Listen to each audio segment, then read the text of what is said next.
এক ইহুদি কিশোর বিষ্ণু ইসলামের খেদমত করতে, ইহুদি ছেলে আমার নবীর খেদমত করতো, তারা ছিল নবীর প্রতিবেশী। তো অনেক দিন হয় ইহুদি ছেলেটা আসে না। বিষ্ণুনবী খোঁজ দিলেন, ঘটনা কি? একটা ইহুদি ছেলে না আমার খেদমতে আসতো, ছেলেটা কই? খোঁজ নিয়ে জানলেন ছেলেটা অসুস্থ।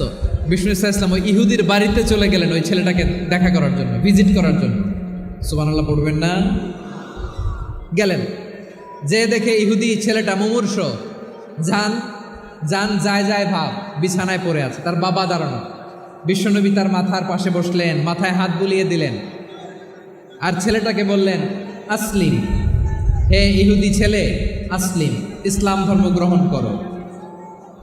তো ছোট্ট ছেলে ভাবে আমরা ইহুদি, এখন ইসলাম ধর্ম গ্রহণ করলে আব্বা যদি বকা দেয়, ফানাযারা ইলা ওয়াজহি আবি, ছেলেটা তার বাবার চেহারার দিকে তাকালো, দেখে আব্বা কি কয়। আব্বা যদি বলে তাইলে ইসলাম ধর্ম গ্রহণ করবে।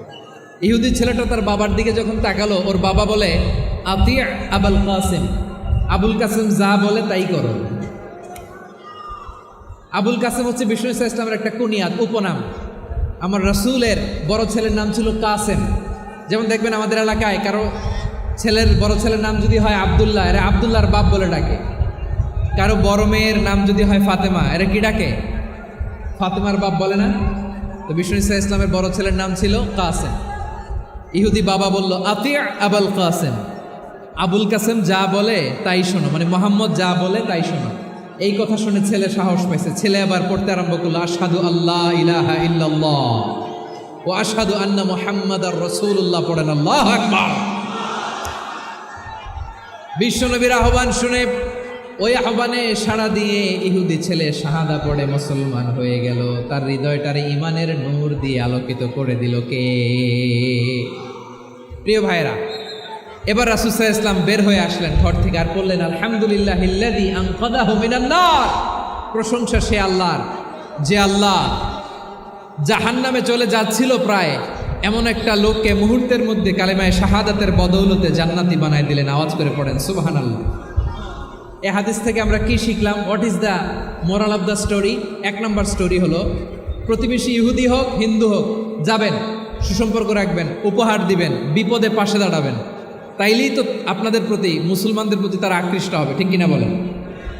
আপনি যদি হিন্দুদের সাথে বৌদ্ধদের সাথে নাই মিশেন, নাস্তিকের কাছে নাই যান, তো ইসলামের সৌন্দর্যটা ওরা বুঝবে কেমনি?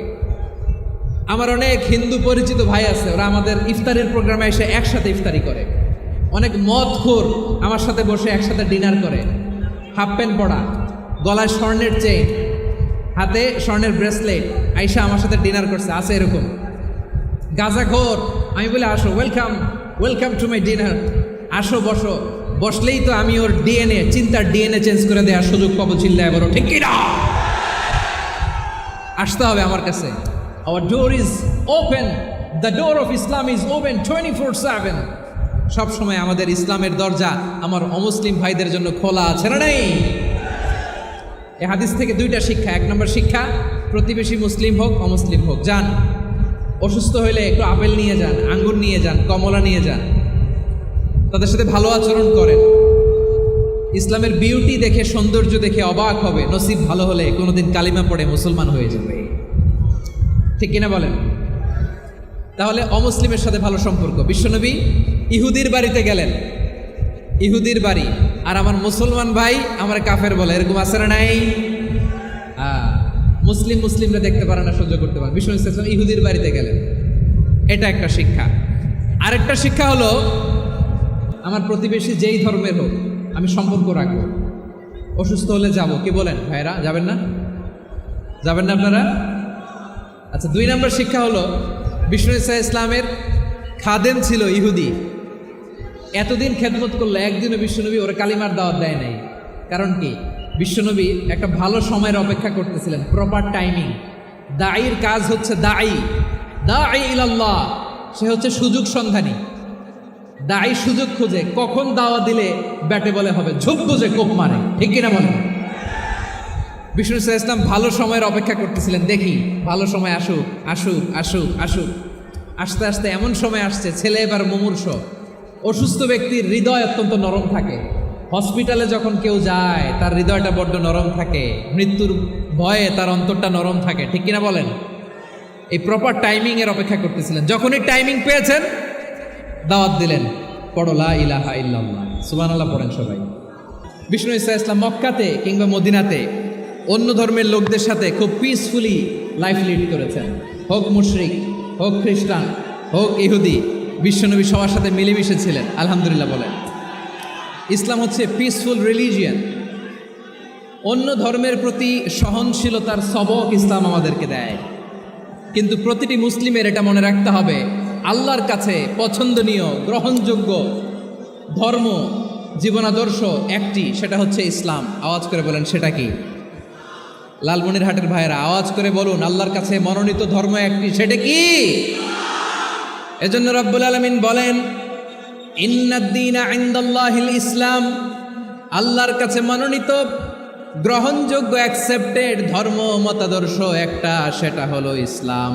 ইসলাম ছাড়া অন্য কোনো ধর্ম যদি কেউ তালাশ করে, তার ওই ধর্ম আল্লাহ গ্রহণ করবে না।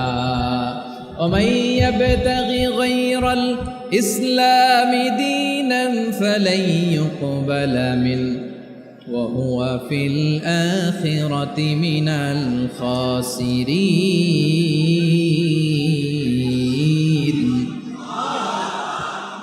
Whoever seek anything except Islam, that won't be accepted from him, and he will be loser in the day of judgment. কিয়ামতের দিন ইসলাম ছাড়া কেউ যদি অন্য কোনো ধর্ম তালাশ করেছে দুনিয়াতে, তার এই মতাদর্শ গ্রহণ করা হবে না।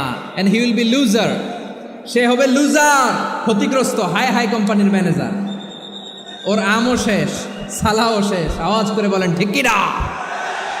এজন্য ইসলাম পেয়ে আমরা খুশি না বেজার? প্রত্যেক নামাজ শেষে আমরা আল্লাহরে বলি, আল্লাহ রাদিতু বিল্লাহি রাব্বা ওয়া বিল ইসলামি দীনা ওয়া বি মুহাম্মাদিন নাবিয়ান ওয়া রাসূলা। ও আল্লাহ, তোমারে রব হিসেবে পেয়ে আমরা খুশি। ও আল্লাহ, ইসলামকে ধর্ম হিসেবে পেয়ে আমরা খুশি। বিশ্বনবীকে আমাদের রাসূল পেয়ে আমরা খুশি। ঠিক কিনা বলেন? ইসলাম ছাড়া অন্য কোনো ধর্ম আমরা গ্রহণ করব না। ঠিক কিনা বলেন? আল্লাহর কাছে অ্যাকসেপ্টেড রিলিজিয়ান একটা, সেটা ইসলাম। তো বিশ্বনবী সাল্লাল্লাহু আলাইহি ওয়াসাল্লাম মক্কাতে কিংবা মদিনাতে খুব পিসফুলি এক্সিস্ট করেছেন, যে কোনো ধর্মের সাথে মিলেমিশে চলেছেন। তার প্রমাণ আমরা যদি রাসূল সাল্লাল্লাহু আলাইহি ওয়াসাল্লামের বায়োগ্রাফির দিকে তাকাই, তাহলে দেখব তিনি মুশরিকদের সাথে পিস ট্রিটি করেছেন, শান্তি চুক্তি, পিস ট্রিটি, পিস এগ্রিমেন্ট। আপনারা হুদাইবিয়ার সন্ধির নাম শুনেছেন? আমার লালমনিরহাটের কলিজার টুকরা ভাইয়েরা, হুদাইবিয়ার সন্ধির নাম আপনারা শোনেন নাই? 6ষ্ঠ হিজরিতে বিষ্ণু ঈসা ইসলাম মুশরিকদের সাথে এই ট্রিটি করেছেন, চুক্তি। কাদের সাথে? মুশরিকদের সাথে। আমরা তো মুসলমান বসতে পারি না। আমরা দুই মুসলিম ভাই একসাথে বসে চা খেতে পারি না, গল্প করতে পারি না। বিষ্ণু ঈসা ইসলাম মুশরিকদের সাথে ট্রিটি করেছেন, হুদাইবিয়ার সন্ধি। এই সন্ধির আগে মক্কা থেকে কেউ মদিনায় যেতে পারে না, মদিনা থেকে কেউ মক্কায় যেতে পারে না। কিন্তু এই সন্ধির পরে ট্রাফিক স্বাভাবিক হয়ে গেল। মক্কার লোকেরা মদিনায় আসতে পারে, মদিনার লোকেরা মক্কায় আসতে পারে। এটাকে বলে সুলহে Hudaybiyyah, the peace agreement of Hudaybiyyah, শান্তি চুক্তি। আমরা পৃথিবীতে এখন অনেক শান্তি চুক্তির নাম শুনি, এগুলো সব the piece treaty of Hudaibiya থেকে কপি করা। আল্লাহু আকবার। তাহলে বিশ্বনবী সাল্লাল্লাহু আলাইহি সাল্লাম তিনি যে শান্তিপূর্ণ সহাবস্থানে বিশ্বাসী ছিলেন, মুসলমানেরা যে অন্য ধর্মের প্রতি সহনশীল, তার প্রমাণ হচ্ছে এই পিস ট্রিটি। মক্কার পার্ট গেল, পিস এগ্রিমেন্ট করলেন, শান্তি চুক্তি। বিষ্ণু ঈসা ইসলাম মদিনায় যে কি করলেন? মদিনায় যে বিষ্ণু ঈসা ইসলাম মদিনা চার্টার করলেন, মদিনা সনদ, সাহিফাতুল মদিনা, এটার বলে মদিনা চার্টার। এই যে ওয়েস্টে, ইউরোপে, আমেরিকাতে তারা অনেক চার্টার করে, এই সব চার্টার মদিনা চার্টার থেকে কপি করা। আওয়াজ করে পড়েন সুবহানাল্লাহ। বিষ্ণু ঈসা ইসলাম মদিনায় গেলেন, মদিনাতে মুসলিম, মুশরিক, ইয়াহুদি, এই 3 ধর্মের লোক মিলে সব স্টেক হোল্ডার যারা আছে সবাইকে নিয়ে বিষ্ণু ঈসা ইসলাম মদিনা চার্টার করলেন, মদিনা সনদ। পড়েন সুবহানাল্লাহ। শুধু তাই নয়, মক্কাতে বিশ্বনবী পিস এগ্রিমেন্ট করলেন, শান্তি চুক্তি মুশরিকদের সাথে। মদিনাতে যে বিশ্বনবী মদিনা চার্টার করলেন, মদিনা সনদ করলেন ইহুদিদের সাথে। আবার মদিনাতে বিশ্বনবী ইহুদিদের সাথে পিস ডায়ালগ করলেন, ইন্টারফেথ ডায়ালগ করলেন, আন্তধর্মীয় সংলাপ করলেন, যেই সংলাপের মূল ভিত্তি ছিল তাওহীদ। মূল ভিত্তি ছিল কি? তাওহীদ। বিশ্বনবী ইহুদিদেরকে ডাকলেন, আহ্বান করলেন, আহলাল কিতাবি তাআলাউ ইলা কালিমাতিন সাওয়াইন বাইনানা ওয়া বাইনাকুম আল্লা না'বুদা ইল্লাল্লাহ ওয়া লা নুশরিকা বিহি শাইআন ওয়া লা ইয়াত্তাখিযা বা'দুনা বা'দান আরবাবাম মিন দুনিল্লাহ ফাইন তাওয়াল্লাউ ফাকুলু আশহাদু বিআন্না মুসলিমুন। সুবহানাল্লাহ পড়েন। বিশ্বনবী মদিনার ইহুদিদের ডেকে বললেন, ও ইহুদিরা, শোনো শোনো, আসো এমন একটা আদর্শের প্রশ্নে আমরা একত্রিত হই, যে আদর্শের প্রচার তোমাদের নবীরাও করেছে, আমিও করি, যে আদর্শের কথা তোমাদের পবিত্র ধর্মগ্রন্থগুলোতে আছে, আমার কোরআনেও আছে, সেটা হলো তাওহীদ। আমরা এক আল্লাহ ছাড়া কারো ইবাদত করব না, আল্লাহর সাথে কাউরে শরীক করব না, আল্লাহ ছাড়া কাউরে রব মানব না। পড়েন সুবহানাল্লাহ। তাহলে আমার প্রিয় লালমনিরহাটের ভাইরা, মদিনাতে যেয়ে তিনি মদিনা চার্টার করলেন, মদিনা সনদ, পিস ডায়ালগ করলেন, শান্তির সংলাপ, ইন্টারফেথ ডায়ালগ করলেন, আন্তধর্মীয় সংলাপ, যার ভিত্তি ছিল তাওহীদ। সুবহানাল্লাহ পড়ুন। তাহলে অন্য ধর্মের প্রতি সব সময় ইসলাম সহনশীল, টলারেন্স। যদি আপনি দেখতে চান ইসলামের নবী বিশ্ব নবীর দিকে তাকান, ঠিক কিনা বলেন? আমরা তো সংখ্যালঘুদের রাইটস প্রোটেক্ট করার জন্য কত আইন বানাই, কত বৈঠক করি, কত সংবাদ সম্মেলন করি। বিষ্ণু সাল্লাল্লাহু আলাইহি ওয়াসাল্লাম সংখ্যালঘুদের রাইটসের ব্যাপারে, অধিকারের ব্যাপারে যে কথা বলেছেন, শুনলে আপনি অবাক হয়ে যাবেন।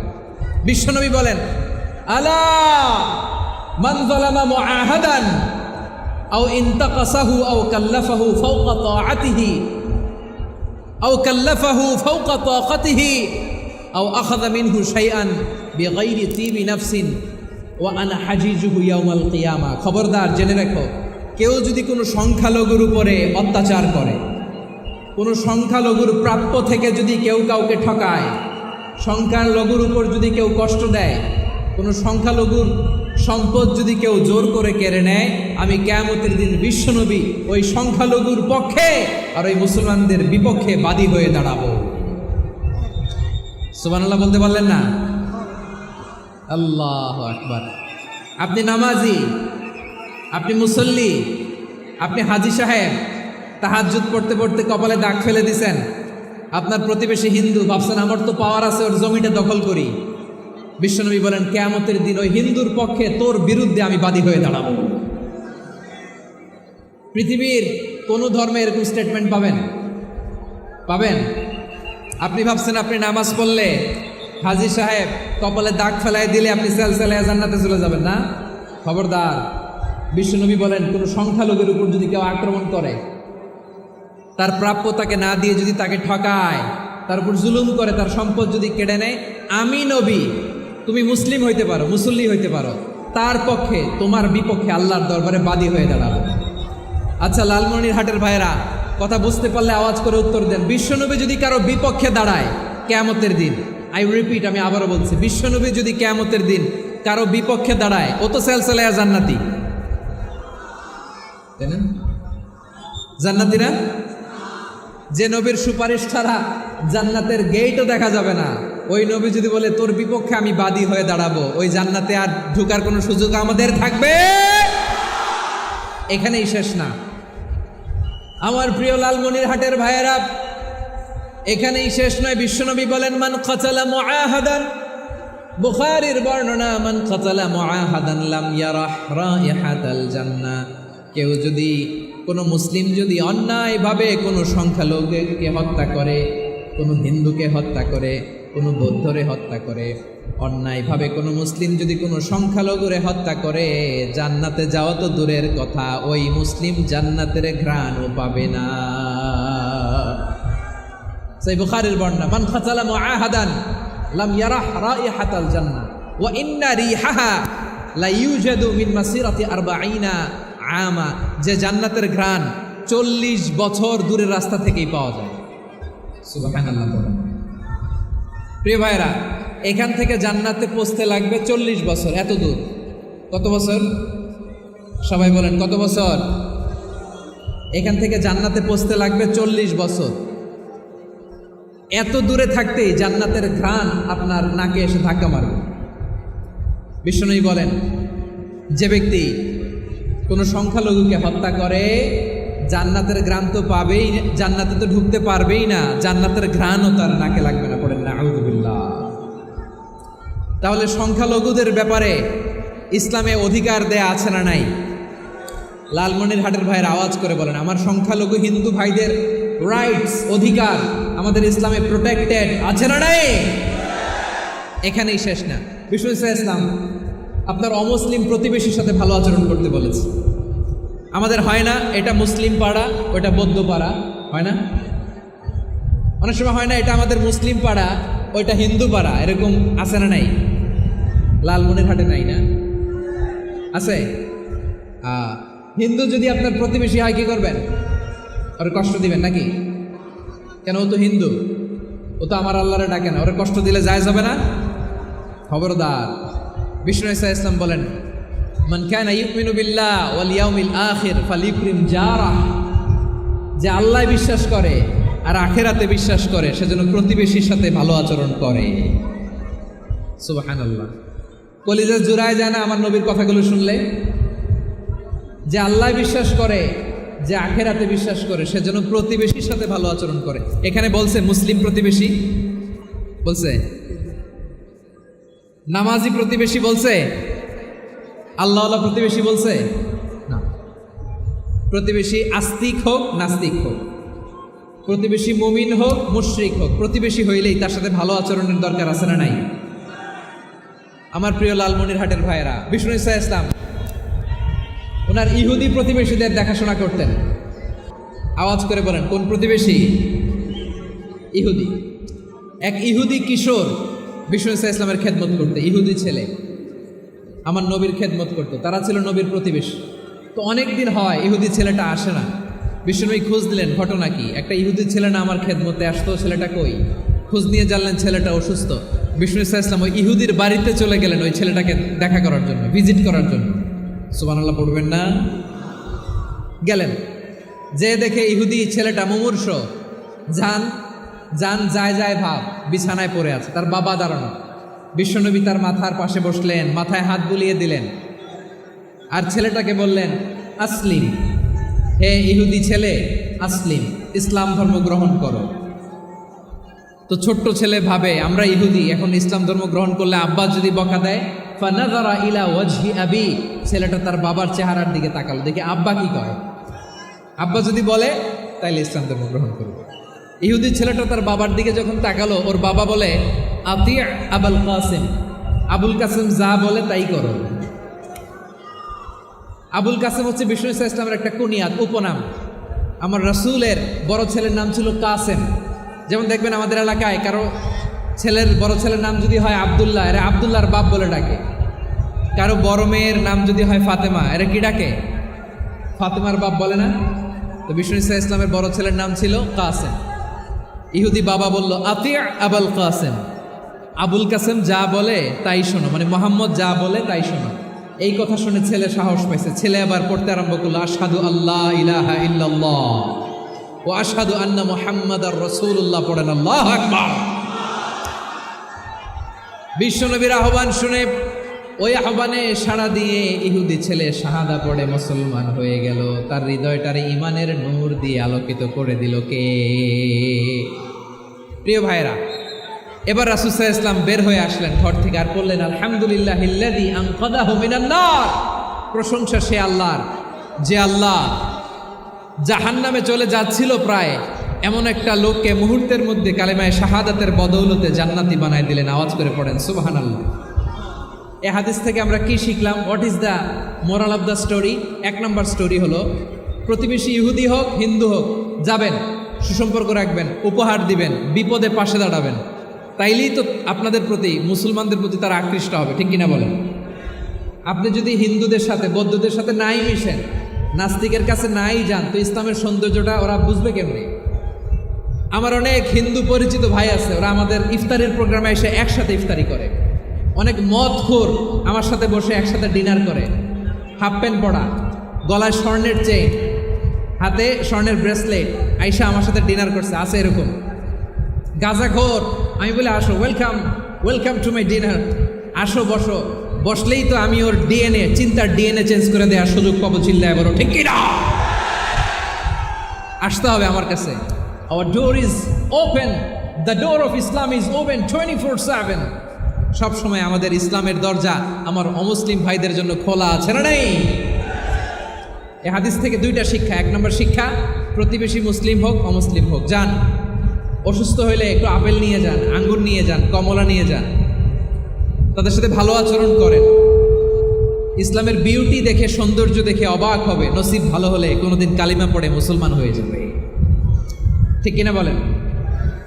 তাহলে অমুসলিমের সাথে ভালো সম্পর্ক। বিশ্বনবী ইহুদির বাড়িতে গেলেন, ইহুদির বাড়ি, আর আমার মুসলমান ভাই আমার কাফের বলে, এরকম আছে না নাই? মুসলিমরা দেখতে পারে না, সহ্য করতে পারে। বিশ্বনবী সাল্লাল্লাহু আলাইহি ওয়াসাল্লাম ইহুদির বাড়িতে গেলেন, এটা একটা শিক্ষা। আরেকটা শিক্ষা হলো, আমার প্রতিবেশী যেই ধর্মের হোক আমি সম্পর্ক রাখবো।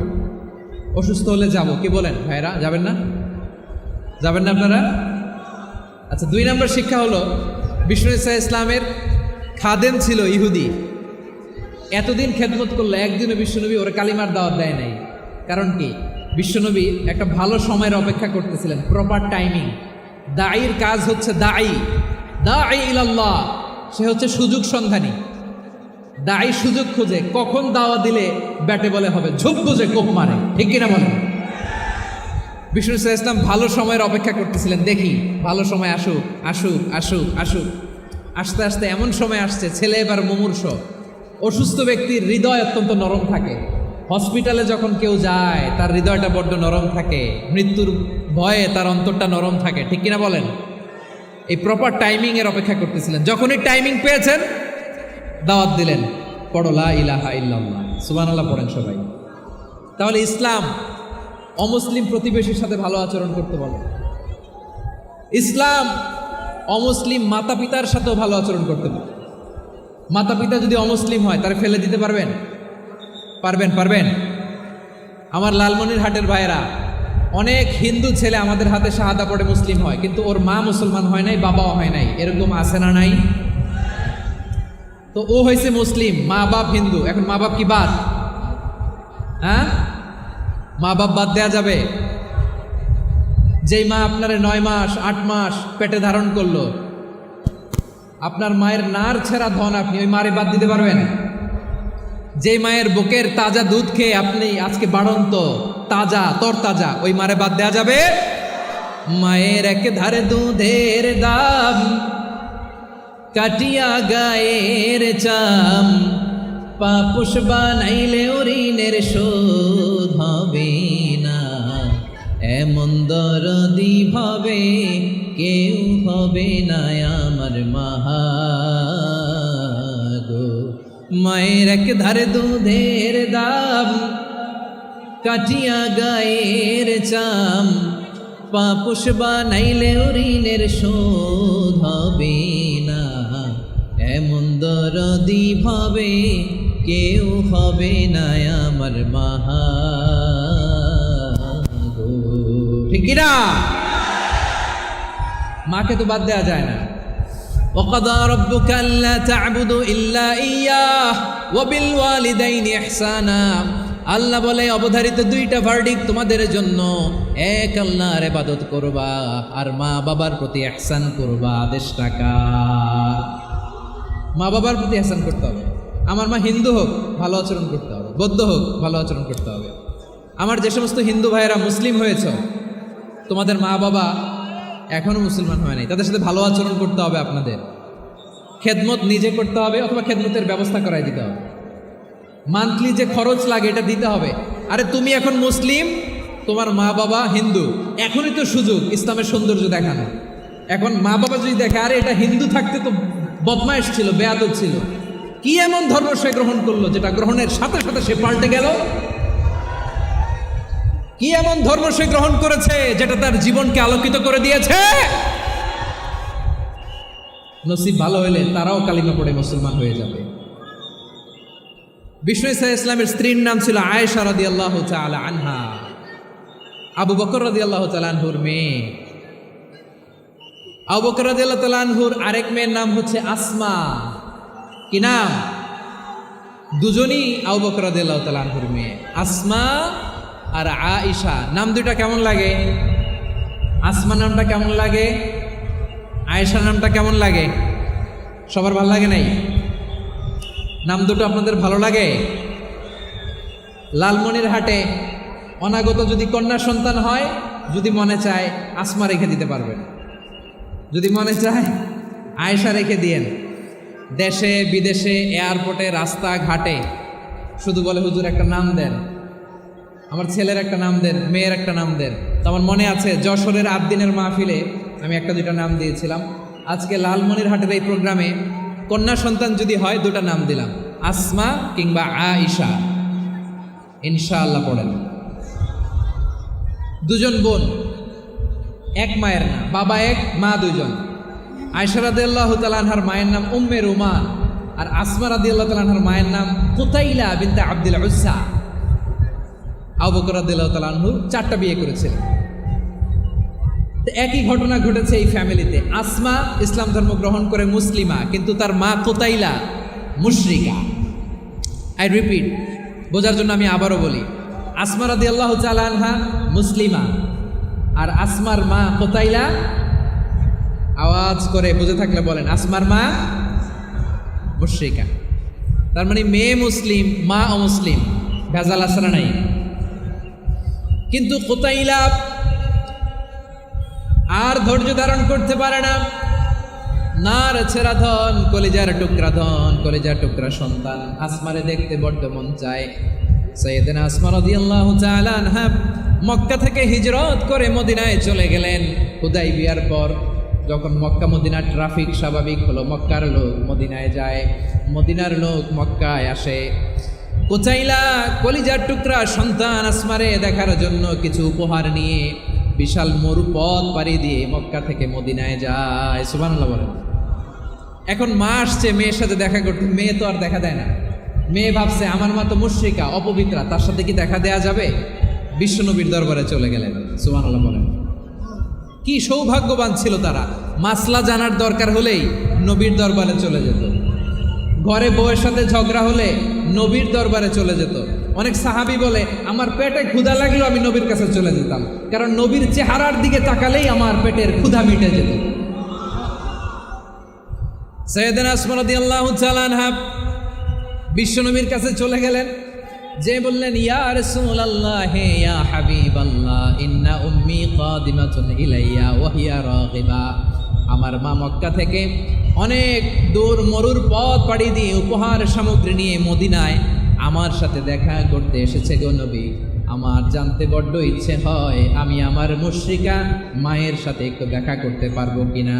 আফা আসিলুহা, আগে যেমনি আমি আমার মায়ের সাথে ভালো আচরণ করতাম, যেমনি আমি আমার মায়ের সাথে সদাচরণ করতাম গো নবী, এখন আমি মুসলিমা, মা মুশরিকা, এখনো কি আগের মতো সদাচরণ করতে পারবো নাকি? বিশ্বনবী বললেন নাম সিলিহা, হ্যাঁ রে আসমা, অবশ্যই অবশ্যই, আগে ঠিক যেমন তুমি তোমার মায়ের সাথে ভালো আচরণ করতে, এখনো তেমনি আগের মতো ভালো আচরণ করবা। আওয়াজ করে পড়েন সুবহানাল্লাহ। কি ইসলাম আমরা পেয়েছি! কত ব্রড মাইন্ডেড আমাদের ইসলাম, কত ওপেন মাইন্ডেড ইসলাম, কত ওপেন আপ করতে পারে, চিন্তা করতে পারে। বিষ্ণু বললেন হ্যাঁ অবশ্যই, নাম সুলিহা, আগে যেমনি ভালো আচরণ করছো আসমা, এখন ওই রকমই করো, পারলে আরো বাড়ায় করো। সুবহানাল্লাহ বলেন। তাহলে আমার যে হিন্দু ভাইয়েরা, হিন্দু বোনেরা, ইমানের বদৌলতে দৌলতে আপনি ধন্য হয়েছেন, আপনার আম্মা আব্বা এখনো মুসলমান হয় নাই, তাদের জন্য দোয়া করেন, তাদের জন্য দোয়া করেন, আল্লাহ যেন তাদেরকেও ইমানের দৌলত দান করেন। আমরা সবাই পড়ি আমিন, আরো জোরে পড়েন আমিন। এখন বলেন, ইসলাম কি ন্যারো মাইন্ডেড রিলিজিয়ান না ব্রড মাইন্ডেড? লালমনিরহাটের যুবক ভাইয়েরা আওয়াজ করো, ইসলাম কি ন্যারো মাইন্ডেড না ব্রড মাইন্ডেড? কতটা ব্রড মাইন্ডেড দেখেন। বিশ্বনবী সাল্লাল্লাহু আলাইহি সাল্লাম। অমুসলিমরা যদি নবীকে উপহার দিত, ওই উপহারও বিশ্বনবী গ্রহণ করতেন। সুবহানাল্লাহ পড়েন। আপনার অমুসলিম বন্ধু যদি উপহার দেয়, সেটাও আপনি নিতে পারবেন, যেটা নেওয়া জায়েজ। কিন্তু আপনার বন্ধু যদি আপনার মদের বোতল দেয়, নিতে পারবেন? হ্যাঁ, মদের বোতল দিলে পারবেন না।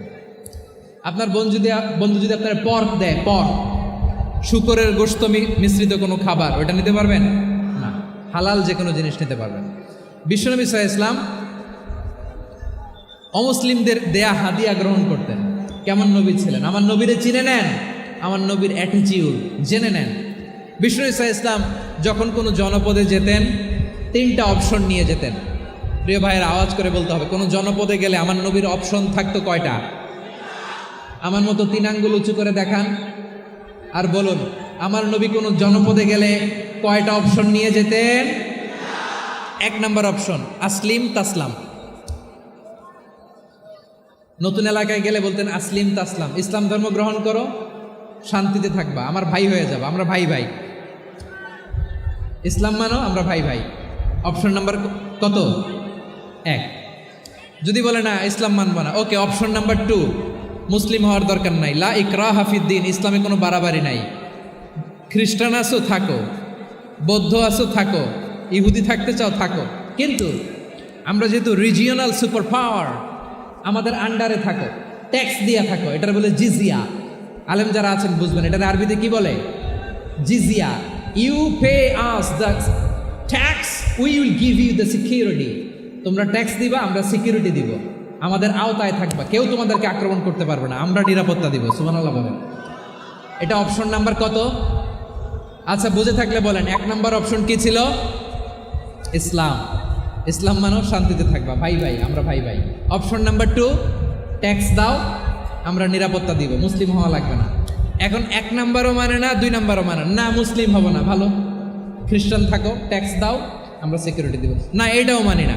বিষ্ণু বলেন, তাহলে তলোয়ার আমাদের আর তোমাদের মাঝে ফায়সালা করবে। মুসলিমও হবে না, ট্যাক্স দিবা, নিরাপত্তা দিব, আমরা সুপার পাওয়ার, আমাদের আন্ডারে থাকবে, এইটাও না। তাহলে তোমাদেরকে তো আমরা বিশ্বাস করতে পারি না, কখন না কখন বিশ্বাসঘাতকতা করো, কার সাথে মিলে হাত মিলাও, তলোয়ার আমাদের মাঝে ফায়সালা করবে। তখন তিনি জেহাদের সশস্ত্র সংগ্রামের ঘোষণা দিতেন। সুবহানাল্লাহ পড়েন। দেখেন, পশ্চিমারা জেহাদকে এইভাবে চিত্রায়িত করে না। ওরা জেহাদ বলতে বুঝায় তলোয়ার, হাত কাটো, গলা কাটো না। জেহাদ সশস্ত্র সংগ্রাম 3 নম্বরে। অধিকাংশ ক্ষেত্রেই বিশ্বনবীর সুন্দর আচরণ দেখে, আরে আমার নবীর যে নুরানি চেহারা, অনেকে তো কেবল সিরেফ চেহারাটা দেখেই কালিমা পড়ে মুসলমান হয়ে গিয়েছে। যারা মুসলিম হয় নাই, তারা তাদের ইসলামেই বলবৎ ছিল, ট্যাক্স দিয়ে ইসলামের আন্ডারে ছিল। যারা এটাও মানে নাই, ওইটাও মানে নাই, তাদের বিরুদ্ধে জেহাদ। বিষ্ণু ইসলাম 7ম হিজরিতে যখন খায়বার বিজয়ের পরে ইসলাম রিজিওনাল সুপার পাওয়ার হিসেবে আত্মপ্রকাশ করলো, বিশ্বনবী চিঠি লিখলেন অন্যান্য সুপার পাওয়ারের কাছে, রাষ্ট্রীয় চিঠি লেখে এক রাষ্ট্রপ্রধান আরেক রাষ্ট্রপ্রধানের কাছে। ঠিক কিনা বলেন? জানেন না আপনারা? এই যে 24-এর ছাত্র নাগরিক অভ্যুত্থানে, এই অভ্যুত্থান যখন শুরু হয়, আমি তখন সাউথ আফ্রিকাতে একটা স্ট্যাটাস দিয়েছিলাম, কোটা নয়, গোটা দেশ সংস্কার করা লাগবে। শুধু বাংলাদেশ নয়, সারা বিশ্বের বাংলা ভাষাভাষী লোকেরা এই আন্দোলনের সাথে সমর্থন তারা করেছে, এটাকে সাপোর্ট করেছে, তারা সমর্থন দিয়েছে। আমাদের ইউনাইটেড আরব আমিরাতের বাংলাদেশি ভাইয়েরা, তারা সেখানে রাস্তায় নেমে এসেছিল, জানেন? ওইখানে ডেমনস্ট্রেশন করা যায় না, সেখানকার সরকার তাদেরকে যাবজ্জীবন দিয়েছিল। তখন আমাদের এই যে প্রধান উপদেষ্টা ডক্টর মোহাম্মদ ইউনূস সরাসরি G2G বলে, এটারে G2G, government to government, G2G, উনি চিঠি লিখলেন যে তাদেরকে, ইউর হাইনেস, হে সম্মানিত আমির, আপনি আমার এই চিঠির কারণে আমার সম্মানে এই 53 জন বাংলাদেশিকে মাফ করে দেন। এই চিঠির বদৌলতে বেকসুর খালাস পেয়ে গিয়েছিল আমাদের ভাইরা। জানেন না এই ঘটনা আপনারা? তাহলে গভর্নমেন্ট টু গভর্নমেন্ট চিঠি দেওয়া হয়। 7ম হিজরিতে বিষ্ণু ইসলাম সব সুপার পাওয়ারের কাছে চিঠি দিলেন, রোমান সম্রাটের কাছে, পারস্য অধিপতির কাছে, মিশরের অধিপতির কাছে, সবার কাছে চিঠি লিখলেন। চিঠির ভাষা ছিল এরকম, মিন মুহাম্মাদিন রাসূলিল্লাহ ইলা মুকাউকিস আযীমিল কিবত মোহাম্মদ রাসূলুল্লাহর পক্ষ থেকে মিশরের বাদশার কাছে আসলিম তাসলাম, ইসলাম মানো শান্তিতে থাকবা, সালামুন আলা মান ইত্তাবা আল হুদা, শান্তি তার জন্য যে হেদায়েতের অনুসরণ করে। সুবহানাল্লাহ পড়েন। তো এই চিঠি অনেকে ভালোভাবে রিসিভ করেছে, অনেকে এই চিঠি পাওয়ার পরে নবীর কাছে আবার ইন রিটার্ন উপহার পাঠিয়েছে। কি পাঠিয়েছে? উপহার। মিশরের বাদশাহ মুকাউকেস তিনি বিশ্বনবীকে বিশাল এক উপহারের ডালি পাঠিয়েছেন। মিশরের বাদশাহ মুকাউকেস ছিলেন ধর্মে খ্রিস্টান। লালমনিরহাটের ভাইয়েরা আওয়াজ করে বলেন, মিশরের বাদশাহ ধর্মে কি ছিল? খ্রিস্টান। কি উপহার দিয়েছিল আমার নবীকে? শুনতে মনে চায়? আওয়াজ নাই লালমনিরহাটের গলায়, শুনতে মনে যায়? 1000 স্বর্ণমুদ্রা, 1000 স্বর্ণমুদ্রা। 2টা খ্রিস্টান দাসী, একজনের নাম মারিয়া বিনতে শামউন আল কিবতিয়া, আরেকজনের নাম সিরিন বিনতে শামউন আল কিবতিয়া। একজন খ্রিস্টান দাস 20 থান কাপড় জামা বানানোর জন্য, আমরা নবী যেন সেলাই করে জামা বানাতে পারে এজন্য 20 থান কাপড়, 20 থান ফাইন গার্মেন্ট। সুবহানাল্লাহ পড়বেন না? এরপরে একটা গাধা যেটার নাম ছিল উফাইর, আর একটা খচ্চর, এটার নাম ছিল দুলদুল। খচ্চর চিনেন? গাধা আর ঘোড়ার ক্রসিংয়ে যে প্রাণীটা দুনিয়াতে আসে সেটার খচ্চর বলে। তো এই যে সুপার পাওয়ার খ্রিস্টান বাদশার কাছে নবী চিঠি লিখলেন, ওই খ্রিস্টান বাদশাহ আমার নবীকে উপহার দিল। বিশ্বনবী এই উপহারগুলো সানন্দে গ্রহণ করেছে। সুবহানাল্লাহ পড়বেন না? তাহলে অমুসলিম কেউ যদি আপনাকে উপহার দেয়, হালাল উপহার হলে আপনি গ্রহণ করতে পারবেন। অনুরূপভাবে পারস্যের বাদশাহ, রোম সম্রাট বিশ্বনবীকে উপহার পাঠিয়েছেন। আমার নবী সবগুলো উপহার গিফট গ্রহণ করেছেন। সুবহানাল্লাহ বলেন। তাহলে প্রিয় লালমনিরহাট আওয়াজ করে বলুন, ইসলাম কি ন্যারো মাইন্ডেড রিলিজিয়ন না ব্রড মাইন্ডেড? আম্মাজান আয়েশার কাছে মাসালা জানতে চায় মেয়েরা, হে আম্মাজান, অগ্নি উপাসকেরা তাদের ঈদের দিন নওরোজের সময় আমাদেরকে পাখি দেয়, নেওয়া যাবে? উনি বললেন, ওরা জবাই করে দিলে নেওয়া যাবে না, কিন্তু ওরা যদি ফলমূল এরকম খাবার দেয় এগুলো নেওয়া যাবে। তার মানে অমুসলিমদের দেয়া উপহার এটা গ্রহণ করা যায়। সুবহানাল্লাহ বলেন। শুধু তাই নয়, বিষ্ণু ঈসা ইসলাম অমুসলিমদের সাথে আর্থিক লেনদেনও করেছেন, ফিনান্সিয়াল ডিলিং করেছেন। অমুসলিমদের সাথে প্রয়োজনে আপনি ফিনান্সিয়াল ডিলিং করতে পারবেন। আমরা প্রায় দেখি বাজারের মিষ্টির দোকানগুলো আমার হিন্দু ভাইদের। লালমনিরহাটে মিষ্টির দোকান, দইয়ের দোকান কারা চালায়? হিন্দুরা চালায় না? তারপরে যে বারবার শপ, চুল কাটে যে নাপিত, অধিকাংশ নাপিতের দোকানে কারা? আমার হিন্দু ভাইরা। তা আপনি চুল কাটতে পারবেন কিনা? পারবেন কিনা বলেন? পারবেন। তার দোকান থেকে দই মিষ্টি কিনতে পারবেন কিনা? হ্যাঁ, আমার মুসলিম ভাইয়ের দোকান থাকলে ওইটারে আমি বেশি প্রায়োরিটি দিব, ঠিক কিনা? কিন্তু যদি তাদের সার্ভিস নিতে চান, প্রোডাক্ট নিতে চান, পারবেন। তার দলিল সহিহ বুখারী, আম্মা জান আয়েশা রাদিয়াল্লাহু তাআলা আনহা বলেন, ইশতারা রাসূলুল্লাহ সাল্লাল্লাহু আলাইহি ওয়াসাল্লাম মিন ইয়াহুদিন তুআমান ওয়া রাহানাহু দিরআহু মিন হাদিদ। রাসূল সাল্লাল্লাহু আলাইহি ওয়াসাল্লাম এক ইহুদির কাছ থেকে, কার কাছ থেকে? সবাই বলে নাই কার কাছ থেকে? আমার নবী, পেয়ারা নবী এক ইহুদির কাছ থেকে জব কিনেছিল। জব, বার্লি, যেটা দিয়ে রুটি বানায়।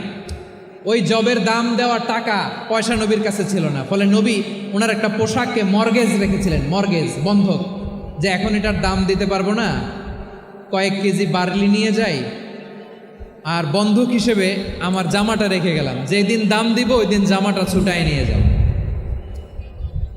সুবহানাল্লাহ পড়বেন না? বাকিতে নিছিলেন, বাকিতে।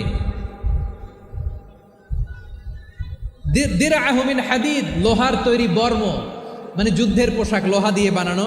বিশ্বনবী বললেন, কয়েক কেজি জব দাও, টাকাটা পরে দিব, এখন টাকা নাই, বন্ধক হিসেবে, মর্গেজ হিসেবে আমার জামা রেখে গেলাম, যখন টাকা দিব জামা ছুটায় নেব। আওয়াজ করে বলতে হবে সুবহানাল্লাহ। এ থেকে বোঝা গেল অমুসলিমদের সাথে ফিনান্সিয়াল ডিলিং করা যায়, অর্থনৈতিক লেনদেন করা যায়, কেনাবেচা করা যায়, প্রোডাক্ট কেনা যায়। এমনকি আমাদের মসজিদে নববীতে বারান্দায় আপনার একটা অটোমেটিক ফ্লাইং আমব্রেলা দেখছেন? সূর্য যখন বাড়ে মসজিদে নববীর বারান্দায় ইয়ার্ডের মধ্যে অটোমেটিক্যালি কিছু আমব্রেলা আছে, শাঁ করে খুলে যায়, আর সূর্যের তাপ লাগে না। আবার সন্ধ্যাবেলায় এই আমব্রেলাগুলো ওরা ক্লোজ করে ফেলে, দেখেন নাই না? দেখছেন? এই মসজিদে নববীকে সর্বোচ্চ উন্নত মানের কনস্ট্রাকশন ইনফ্রাস্ট্রাকচারে ডেভেলপ করার জন্য কর্তৃপক্ষ কিছু অমুসলিম ইঞ্জিনিয়ারের ডিজাইনারের সহায়তা নিয়েছিল। সুবহানাল্লাহ বলেন। কোন দলিলের ভিত্তিতে? এই দলিলের ভিত্তিতে যে বিষ্ণু ঈসা ইসলাম অমুসলিমদের সাথেও লেনদেন করেছেন। আওয়াজ করে বলতে হবে আল্লাহু আকবার। শুধু তাই নয়, ইন কেস অফ ইমার্জেন্সি, প্রয়োজনে ইসলামের খাতিরে ইসলামকে সামনের দিকে এগিয়ে নিয়ে যাওয়ার জন্য অমুসলিমদের সাপোর্ট নেওয়া জায়েজ আছে। সুবহানাল্লাহ বলেন। অমুসলিমদের সাপোর্ট নেয়া, তাদের থেকে অর্থ নেয়া, পলিটিক্যাল সাপোর্ট, পলিটিক্যাল অ্যাসাইলাম নেওয়া জায়েজ আছে। আমাদের অনেক বিশ্ববরেণ্য দায়ীরা আমেরিকায় অস্থায়ীভাবে অ্যাসাইলাম নিয়ে থাকে, নিজের দেশে গেলে ফাঁসিতে ঝুলাই দিবে। যুগ যুগ ধরে দায়ীদের উপর এরকম অত্যাচার আর নির্যাতন আছে না নাই? মিশরের অনেক দায়ীরা পাশ্চাত্যে যেয়ে থাকে, এই যে তারা পলিটিক্যাল অ্যাসাইলাম নিয়ে থাকে, রাজনৈতিক আশ্রয়ে, এটা জায়েজ আছে না? এটা যে জায়েজ আছে তার প্রমাণ স্বয়ং বিশ্বনবী সাল্লাল্লাহু আলাইহি ওয়াসাল্লাম পলিটিক্যাল সাপোর্ট নিয়েছিলেন অমুসলিমদের কাছ থেকে। সুবহানাল্লাহ বলেন। খুব মজাদার একটা ঘটনা, শুনবেন? আপনাদের আগ্রহ দেখে তো মনে হয় না শোনার ইচ্ছা আছে। আছে আছে, গলায় জোর আছে। লিল্লাহে তাকবীর, লিল্লাহে তাকবীর, নারে তাকবীর। মাশাআল্লাহ। আমার ভাইরা, বিশ্বনবীর বয়স তখন প্রায় 51 বছর। কত বছর? বিশ্বনবীর সবচেয়ে কাছের মানুষ খাদিজা রাদিয়াল্লাহু তাআলা আনহা ইন্তেকাল করেছেন। বিশ্বনবী বড্ড কষ্ট পেলেন, হৃদয়টা ভেঙে খান খান। যিনি ঘরের ভেতরে বিশ্বনবীকে সান্ত্বনা দিতেন, ভালোবাসা দিতেন, বাইরে গেলে কুরাইশরা বকাঝকা করে, অত্যাচার করে, কিন্তু আম্মাজান খাদিজা রাদিয়াল্লাহু তাআলা আনহা ঘরটারে এমন শান্তির নীড় বানায় রেখেছেন, এই ঘরের ভিতরে ঢুকলে বিশ্বনবীর কলিজাটা ঠান্ডা হয়ে যেত। এজন্য রব্বুল আলামিন বলেন, খাদিজা, ও আমার বান্দি খাদিজা, জান্নাতে এমন স্পেশাল একটা ঘর আমি তোমার জন্য রেডি করে রেখেছি। ওই ঘরের মধ্যে কোনো আওয়াজ নাই, ওই ঘরের মধ্যে কোনো নয়েজ নাই, ওই ঘরে কোনো বিশৃঙ্খলা নাই। কারণ মক্কার জমিনে আমার নবী কুরাইশদের বিশৃঙ্খলা, নয়েজ আর ঝামেলাগুলোকে উপেক্ষা করে যখন তোমার ঘরের ভিতরে ঢুকতো, ঘরটারে তুমি শান্তির নীড়, ঠান্ডা, নীরব, নিস্তব্ধ, নিঝুম আর শান্তির নীড় বানিয়ে রেখেছ। এজন্য জান্নাতে স্পেশাল একটা শান্তির নীড় আমি তোমারে উপহার দেব। ওই প্রিয়তমা স্ত্রী খাদিজা ইন্তেকাল করলেন, বিশ্বনবীর হৃদয় ভেঙে খান খান। আবার ওনার চাচা আবু তালেব ইন্তেকাল করলেন, যিনি পলিটিক্যাল শেল্টার দিতেন নবীকে। কে দিতেন? আবু তালেবের ভয়ে, বিশ্বনবীর এই চাচার ভয়ে কোনো মুশরিক নবীর গায়ে হাত দেওয়ার সাহস পায় নাই। এখন স্ত্রীও নাই, চাচাও নাই, নবীকে আশ্রয় দেওয়ার কেউ নাই, নবীর চারদিকে অন্ধকার। নবী এখন কই যাবেন? আমার পেয়ারা নবী নতুন স্টেশন খুঁজতেছেন, নতুন দাওয়াতি প্ল্যাটফর্ম খুঁজতেছেন। তিনি যায়েদ বিন হারেসা রাদিয়াল্লাহু তাআলা আনহুকে নিয়ে মক্কার পাশের একটা নেইবরিং সিটি তায়েফে চলে গেলেন। কোথায় চলে গেলেন? লালমনিরহাটের ভাইয়ের আওয়াজ করে বলেন, কোথায় গেলেন? তায়েফে চলে গেলেন দিনের দাওয়াত দেওয়ার জন্য। কি দেওয়ার জন্য? নাকি জমি কিনতে গেছিলেন? জমি কিনতে, দুনিয়ার যশ খ্যাতির জন্য, নিজের কোনো লাভের জন্য? তায়েফবাসীদেরকে জাহান্নামের আগুন থেকে বাঁচানোর জন্য। আওয়াজ করে বলতে হবে ঠিক কিনা? বিশ্বনবী বিশাল মরুপথ, পাহাড়ি পথ পাড়ি দিয়ে তায়েফের মরুজমিনে গেলেন কোরআনের দাওয়াত নিয়ে, ইমানের দাওয়াত নিয়ে। কিন্তু তায়েফের লোকেরা বিশ্বনবীর দাওয়াতকে শুধু প্রত্যাখ্যান করেই থামে নাই, তারা বিশ্বনবীর সাথে অত্যন্ত খারাপ আচরণ করেছে, বিশ্বনবীকে শারীরিকভাবে হেনস্থা করেছে, আমার নবীকে শারীরিকভাবে অত্যাচার করেছে, আমার পেয়ারা নবীর গায়ে পাথর মেরেছে, বিশ্বনবীর গা বেয়ে ঝরঝর করে রক্ত ঝরেছে, নবী জামিনের মধ্যে লুটিয়ে পড়েছেন, আবার মেরেছে, আবার নবী হাঁটতে শুরু করলেন, পেছন থেকে আবার মেরেছে, আবার নবী রক্তাক্ত হয়ে জামিনের মধ্যে লুটিয়ে পড়লেন, আবার মেরেছে। বিশ্বনবীর মতো এত সুশ্রী মানব, বিশ্বনবীর মতো এত শুভ্র মানব, বিশ্বনবীর মতো এমন চমৎকার দেহাবয়ব দিয়ে রব্বুল আলামিন কাউকে বানান নাই। এরকম চমৎকার মানুষটাকে তারা তায়েফের ওই জমিনে রক্তাক্ত করেছে। বিশ্বনবী দুনিয়ার কোনো স্বার্থের জন্য সেখানে যান নাই, নিজের কোনো লাভের জন্য, প্রাপ্তির জন্য যান নাই, তায়েফবাসীদের জাহান্নামের আগুন থেকে বাঁচাতে গিয়েছেন। ঠিক কিনা বলেন? খেয়ে না খেয়ে দিন প্রচারের কাজে নিজেকে দিয়েছ বিলিয়ে, তায়েফের কাফিরেরা চিনল না সে আলো, দুষ্ট ছেলেদের পিছু দিল লেলিয়ে। পাথরের আঘাতে ক্ষত বিক্ষত হয়ে সারা শরীর থেকে রক্ত ঝরে। হে রাসূল তোমাকে ভুলি আমি কেমন করে, হে রাসূল তোমাকে ভুলি আমি কেমন করে। পারেন না আপনারা? ধরুন আমার সাথে। হাজার ব্যথা বেদনার পরে ফিরে আসনি তুমি আপন ঘরে, দিনের আলো তুমি ছড়িয়ে দিতে চলে গেলে মদিনায় মক্কা ছেড়ে। হে রাসূল তোমাকে ভুলি আমি কেমন করে, হে রাসূল তোমাকে ভুলি আমি কেমন করে। ঠিক কিনা বলে?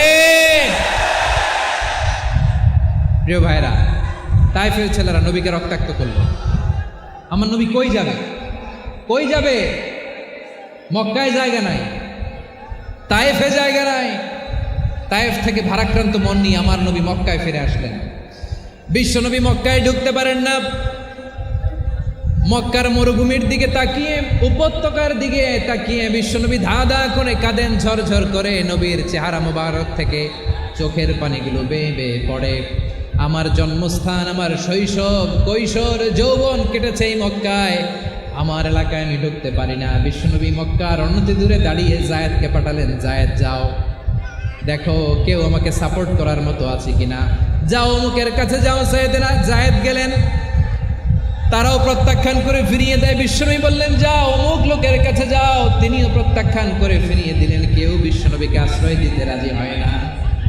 নিজ জন্মভূমিতে বিতাড়িত বিশ্বনবী, সর্বশেষ বিশ্বনবী বললেন যাও মুতঈম ইবনে আদির ঘরে যাও। মুতঈম ইবনে আদি মুশরিক, তার কাছে যাও। গেলেন, মুতঈম ইবনে আদি রাজি হয়ে গেল। সুবহানাল্লাহ বলেন। দেখেন, অনেক বিপদের সময়ও আমি নিজে সাক্ষী, সামাজিকভাবে, রাজনৈতিকভাবে কত ঝঞ্ঝা, কত ষড়যন্ত্র, কত কনস্পাইরেসি পাড়ি দিয়ে আমাদেরকে সামনে এগিয়ে যেতে হয়। এই শত্রুদের ভেতরেও একজনকে দাঁড় করিয়ে দেয় যে আল্লাহর কোরআনের জন্য রেডি হয়ে যায়। করেন সুবহানাল্লাহ।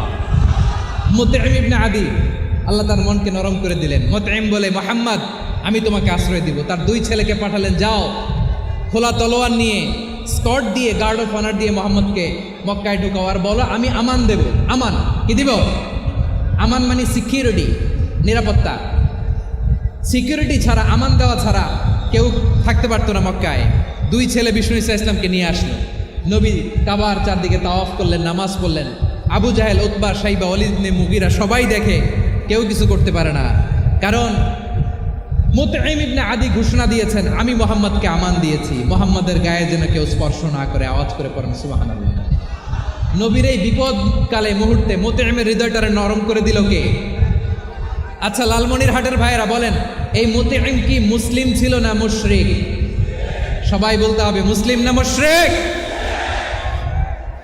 তাহলে মুশরিকের কাছ থেকে নবী পলিটিক্যাল অ্যাসাইলাম, আধুনিক রাষ্ট্রবিজ্ঞানের ভাষায় পলিটিক্যাল অ্যাসাইলাম, যেটাকে বলে রাজনৈতিক আশ্রয়, ওনার আমান বা নিরাপত্তার এই ঘোষণায় তিনি মক্কায় ঢুকলেন। যতদিন নিরাপত্তা ছিলেন। মুতঈম যখন মারা গেল, বিষ্ণু ইসা ইসলাম হিজরত করে মদিনায় চলে গেলেন। সুবহানাল্লাহ। কিন্তু মুতঈম যে বিশ্বনবীর উপকার করছে এটা বিশ্বনবী ভুলে নাই। আমাদের অনেকে আছে উপকার করার পরে আর খেয়াল থাকে না, খাওয়ার পরে গলা দিয়ে নামলে আর খেয়াল থাকে না। এরকম আছে না নাই? আমার নবী ভুলে নাই। বদরের প্রান্তরে 70 জন কাফেরকে যখন বন্দি করে বিশ্বনবীর সামনে হাঁটু গেড়ে দাঁড় করানো হলো, বসানো হলো, 70 জন কাফের। কয়জন? বিশ্বনবী তাদের দিকে তাকিয়ে বললেন, সহিহ বুখারীর বর্ণনা, লাউ কানাল মুতঈম ইবনে আদি হাইয়ান সুম্মা কাল্লামানি হাউলা ইন্নাতনা লা তারাকতুহুম লাহু। বদরের প্রান্তরে 70 জন বন্দী কাফিরের দিকে তাকিয়ে আমার নবী বললেন, আজকে মুতিঈম ইবনে আদি যদি বেঁচে থাকতো আর তোমাদের 70 জনের ব্যাপারে যদি মুতিঈম এক বাক্যে একটা সুপারিশ করত, তার সম্মানে আজকে তোদের সবাই আমি মাফ করে দিতাম। সুবহানাল্লাহ নাই? ওই যে চিল্লাচিল্লি যে কথা বোঝে নাই, কোন জিনিস মিস করছে ওরা নিজেরাও বোঝে নাই। বিশ্বনবী মুতিঈমের এই সাহায্যের কথা বলে নাই। 70 জন মুশরিক হাঁটু গেড়ে বসা, নবী চাইলে এখনই এক্সিকিউশন অর্ডার দিতে পারে। তিনি বললেন, আজকে যদি মুতিঈম বেঁচে থাকতো আর মুতিঈম যদি তোদের জন্য সুপারিশ করতে, এই আবর্জনাগুলোর ব্যাপারে সুপারিশ করতে, আমি মুহূর্তেই তোদেরকে এমনি মাফ করে দিতাম। এবার বলেন, ইসলাম কি ন্যারো মাইন্ডেড না ব্রড মাইন্ডেড? শুধু তাই নয়, যাকে যে সম্মান দেয়ার আমার নবী দিতেন, হোক আস্তিক হোক নাস্তিক, হোক মুসলিম হোক অমুসলিম। বিষ্ণু ইসলাম যখন রোমান সম্রাটের কাছে চিঠি লিখেছেন, আমার প্রিয় লালমনিরহাটের ভাইয়েরা, অল্প কয়েক মিনিট কয়েকটা জরুরি কথা বলবো, এদিকে তাকান, এদিকে তাকান। রোমান সম্রাটের কাছে বিশ্বনবী যখন চিঠি লিখলেন মিন মুহাম্মদ রাসূলিল্লাহ ইলা হিরাকলা আযীমের রোম। মুহাম্মদের পক্ষ থেকে হিরাক্লিয়াসের কাছে, যিনি হচ্ছেন আযীমের রোম। এটা নবী নিজ থেকে বানায় লিখছেন অতিরিক্ত সম্মান দিয়ে। কোনো রাষ্ট্রপ্রধান যখন আসে তাদেরকে আমরা কি বলি জানেন? তার নামের শেষে HE এটা লিখতে হয়, H.E. মানে হিজ এক্সেলেন্সি। কি লেখে? হিজ এক্সেলেন্সি, অথবা ইউর হাইনেস, ইউর ম্যাজেস্টি। দেখেন, বিশ্বনবী সাল্লাল্লাহু আলাইহি ওয়াসাল্লাম সব নবীদেরও নবী। তিনি একজন মুশরিক খ্রিস্টান সম্রাট, রোমান সম্রাটের কাছে চিঠি লিখতে যায়, লিখতেছে ইলা হিরাকলা আযীমের রোম। হিরাক্লিয়াসের কাছে আমার চিঠি, যিনি রোমের আযীম, হিজ হাইনেস, মানে রোমের অনেক সম্মানিত এক বাহাদুর। আওয়াজ করে বলেন সুবহানাল্লাহ।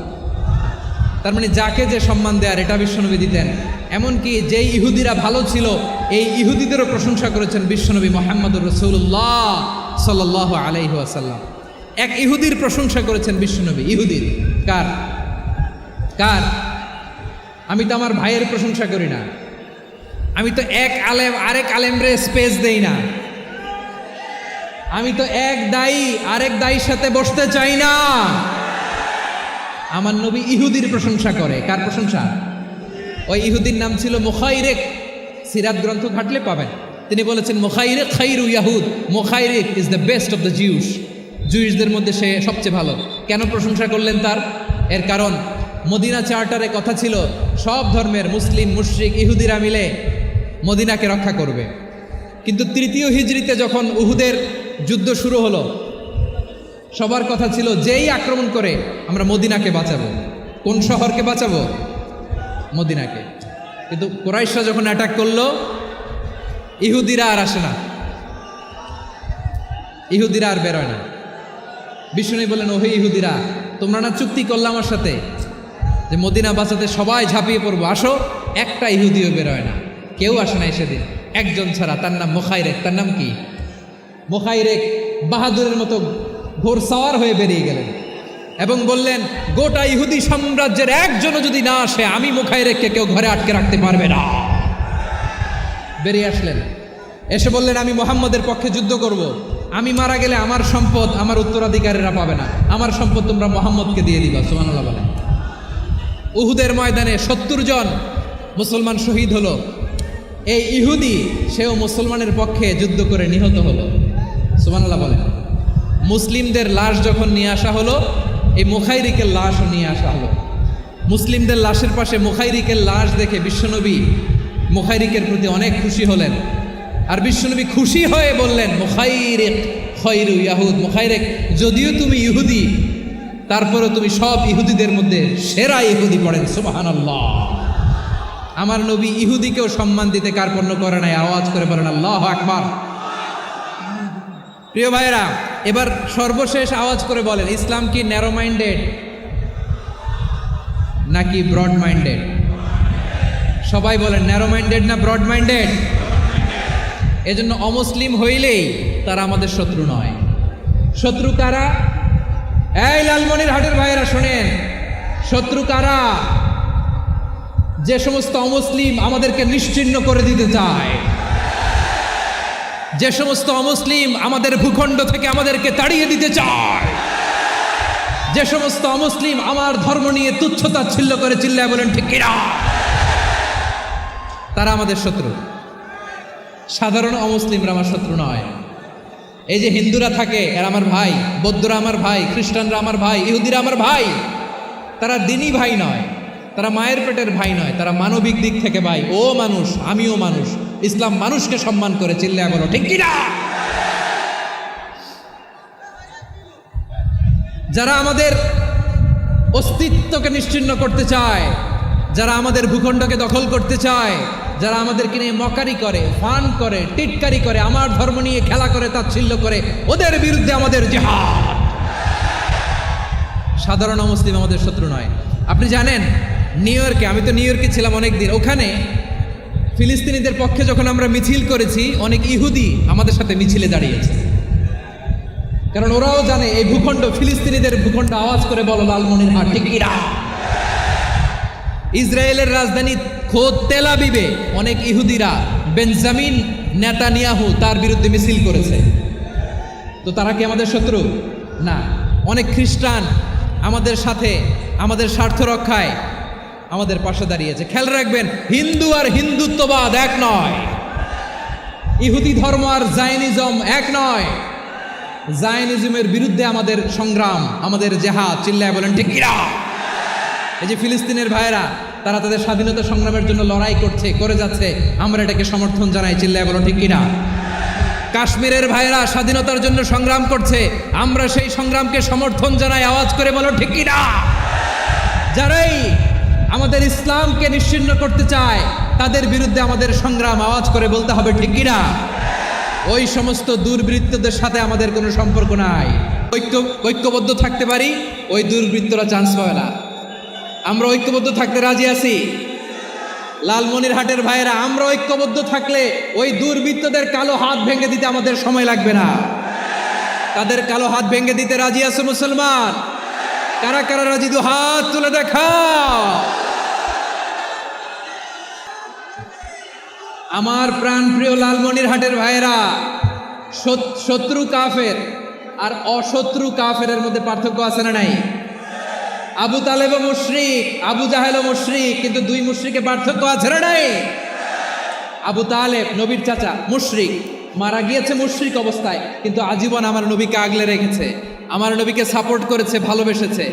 আবু জাহেল মুশরিক, মারা গিয়েছে মুশরিক হিসেবে, আজীবন আমার নবীর বিরুদ্ধাচারণ করেছে। আবু জাহেলের শক্তি, সামর্থ্য, স্ট্র্যাটেজি, প্ল্যান সব আমার নবীর বিরুদ্ধে ছিল। আবু জাহেলের কারণে একটা দিন শান্তিতে আমার নবী মক্কায় ঘুমাতে পারে না, চিল্লায় বলেন ঠিক কিনা। এজন্য রাব্বুল আলামিন বলেন, লা ইয়ানহাকুমুল্লাহু আনিল্লাযীনা লাম ইউকাতিলুকুম ফিদ-দীন ওয়া লাম ইউখরিজুকুম মিন দিয়ারিকুম আন তাবাররুহুম ওয়া তুকসিতু ইলাইহিম ইন্নাল্লাহা ইউহিব্বুল মুকসিতিন।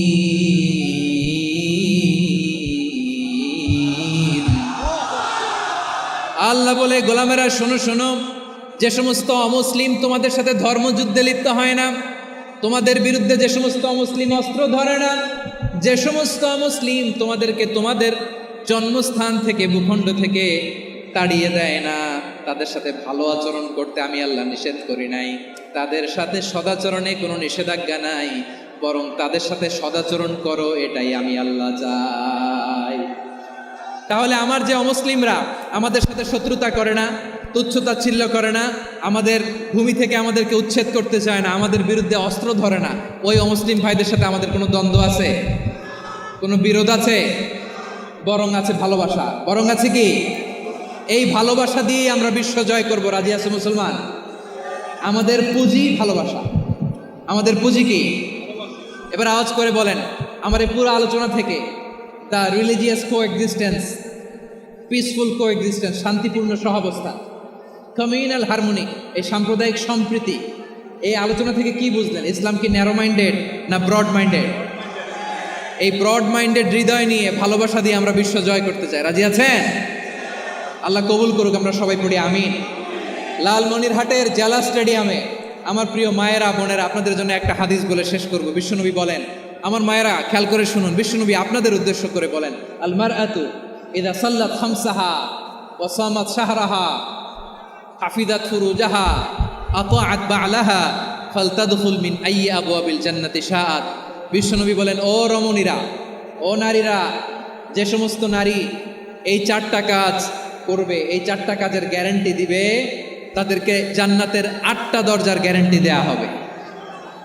কি 4টা কাজ? 1 নম্বর, আল মারআতু ইযা সাল্লাত খামসাহা, যে নারী 5 ওয়াক্ত নামাজ পড়ে। কি করে? জেলা স্টেডিয়ামে অবস্থানরত আমার নারীরা বোনেরা, বিশ্বনবী আপনাদেরকে 4টা কাজের কথা বলেছেন, খুব বেশি না। 4টা করলে 8 জান্নাতের দরজা সব খোলা। কোনটা দিয়ে যাবে? যেটা দিয়ে মনে চায়। 1 নাম্বার 5 ওয়াক্ত নামাজ। আমার বোনেরা জোহরের নামাজ পড়তে পড়তে এটা আসরে নিয়ে যায়, আসর পড়তে পড়তে এটা মাগরিবে নিয়ে যায়। এরকম আসরা নাই? লালমনিরহাটে হয়তো নাই। আমার বোনেরা এটা করবেন না। ইন্নাস সালাতা কানাত আলাল মুমিনিনা কিতাবাম মাওকুতা, সময় মতো পড়বেন। সামাত শাহরা, রমাদানের রোজাগুলো রাখবেন। হাফিজাত ফুরুজাহা, যে নারী তার চরিত্রকে হেফাজত করে, তার প্রাইভেট হেফাজত করে, তার লজ্জাস্থান হেফাজত করে। ও মায়েরা, আপনার এই গর্ভ যে কত দামি আপনি জানেন না। আপনার এই গর্ভ থেকে জন্মাবে আগামীর সালাহুদ্দিন আল আইয়ুবী। আপনার গর্ভ থেকেই জন্মাবে ইমাম আল মাহদি আল মুনতাযর। আপনার পেট থেকে জন্মাবে আবু সাইদের মতো বীর সৈনিক। আপনার পেট থেকে জন্মাবে মুগ্ধের মতো বীর মুজাহিদ। আপনি জানেন না কে আসবে আপনার পেট থেকে। সময়টাকে কাজে লাগান, ইসলামকে বুঝেন, মানেন, আমাদের ইসলামিক লেকচারগুলো শোনেন। আমরা যে বার্তাগুলো, ইনস্ট্রাকশনগুলো, দিক নির্দেশনাগুলো আপনাদের খেদমতে রাখি, এগুলো মেনে চলুন। আপনিই পারেন আপনার ঘরটাকে জান্নাতের টুকরা বানাতে। একটা family, it's a very big institution and you are the MD, the managing director of this institution. চিল্লায় বলেন ঠিক কিনা? চাইলেই পারেন ঘরটারে জান্নাতের টুকরা বানাতে। 5 ওয়াক্ত সালাত, রমাদানের রোজা, নিজের চরিত্রের হেফাজত, ও আতাআত বা'লাহা, স্বামীর আনুগত্য। এটাতে অনেকে ভুল করে থাকে। হায় রে আমার বোনেরা, স্বামীর আনুগত্যকে এটা নিজের অপমান মনে করবেন না। আপনার স্বামী আপনার সবচেয়ে বড় গার্ডিয়ান, তিনি আপনার সবচেয়ে ভালো চায়। নারী কখনো গার্ডিয়ানশিপের বাইরে থাকতে পারে না। হয় আপনি বাবার গার্ডিয়ানশিপের ভেতরে, বাপ না থাকলে ভাই আপনার গার্ডিয়ান, ভাই না থাকলে চাচা গার্ডিয়ান, বিয়ের পরে আপনার স্বামী আপনার গার্ডিয়ান।